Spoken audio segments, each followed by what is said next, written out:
All right, here we go. Genesis 5:2. He, God, created them male and female. And he blessed them and named them man. Literally transliterated in English letters, Adham. Man, Adam.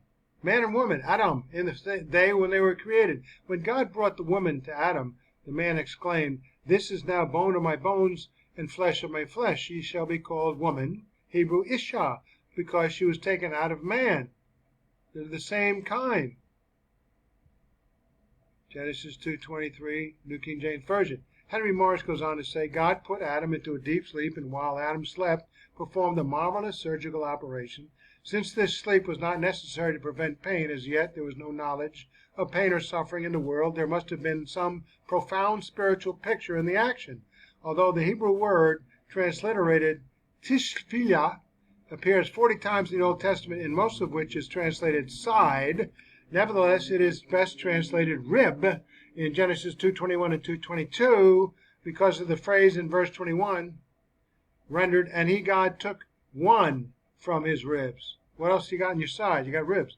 In the New King James Version, as opposed to, "And he, God, took one from his sides," as some contend. From this rendering, one cannot conclude, therefore, that all men would have one less rib than all women, or that Adam did not heal but remained without one rib. That's just utter fictitious nonsense. Read properly. Henry Morris goes on to say, in what sense did the Lord God take one of Adam's ribs? A rib would include both flesh and bone, as well as blood, released from the open side. Adam could later say, "This is now bone of my bones and flesh of my flesh." Don't get too particular about it if it gives you that. Physiologically, it is significant that both bone and flesh in the human body are sustained by blood and the marvelous blood pumping and circulatory network designed by God. The blood carries the necessary oxygen and other chemicals from the air and the food taken in by man to maintain all the substance and functions of the body. In fact, the very life of the flesh, literally the soul of the flesh, is in the blood. Genesis 9:4, Leviticus 17:11. So, from the life of Adam, the blood sustaining his bones and his flesh, God made Eve, his bride. In like manner, we who constitute the bride of Christ, 2 Corinthians 11:2, have received life by his blood. Thereby we become members of his body and of his flesh and of his bones. Ephesians 5:30. The woman was thus made from Adam's rib, to work alongside him in carrying out the divine commission to fill the earth and to subdue it. She not only had the same flesh, that is, his body and blood, body and life, that is, his soul, as did Adam, but she also had an eternal spirit as he did. But the spirit, or better the image of God, was directly from God, not mediated through Adam as was her physical life. This we know from Genesis 1:27. So God, which reads, "So God created man in his own image, male and female created he him." The image of God, directly created by God, was given to both man and woman as joined unto the Lord. However, even in this dimension of life, they would have become one spirit. 1 Corinthians 6:17, Genesis 2:22. So, and the man immediately recognized his counterpart and declared, "This one, this time, is bone of my bone and flesh of my flesh. This one will be called woman, isshâ, out of man, for she was taken out of man." Adam's response indicates that the woman was one in substance with the man.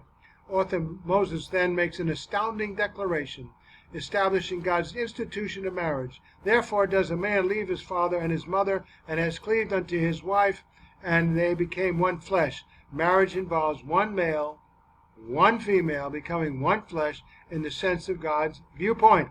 Genesis 2:24.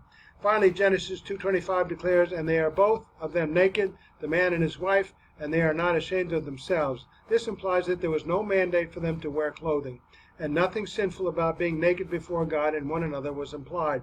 On the other hand, the phrase rendered, "and they are not ashamed of themselves," implies the possibility that they might be ashamed as well as will occur after the fall. Genesis 3:1-7.